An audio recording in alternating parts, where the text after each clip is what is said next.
Hi, welcome to the ProBalance PT podcast. My name is Ada Wells, and what I'd like to do is show you a very easy way that you can stretch your ankles out and create some mobility in that ankle joint, which is important for a lot of activities. Walking, if you're a golfer, if you're an athlete.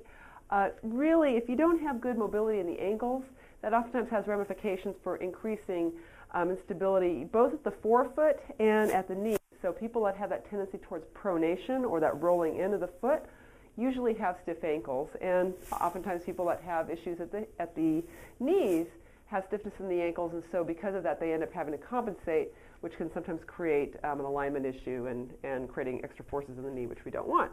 So this is a very inexpensive little half roller. It's a little 6-inch, actually about a 12-inch, sorry, about a 12-inch roller, just cut in half. And what I'm going to do is just put it down.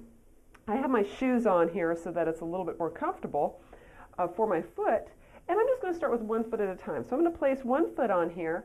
I'm going to think about standing so that I'm trying to open up through my hips, keeping my pelvis and my ribs stacked on top of each other.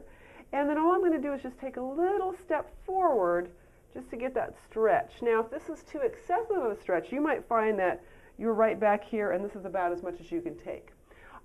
So if that feels okay to you and you want to try two at once, and I would always recommend doing this where you can hold on maybe in a doorway or to a wall, you can place both feet here and just allow yourself to feel that stretch. Now, as we're doing this, another reason why I like having the shoes on is that it creates a little more stability for a foot.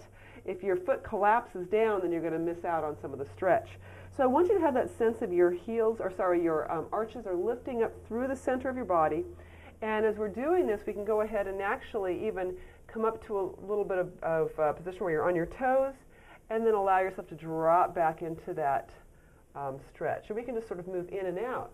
So what's nice about this is that you allow your body to be able to get the stretch, and then by initiating that motion into what we call plantar flexion, or where you're trying to go up onto your toes, you're now working in that new range of motion. And that's how you're going to maintain your motion, as opposed to just doing a static stretch where you're sitting there but you're not necessarily doing anything to make sure your body knows what to do with that motion. Okay?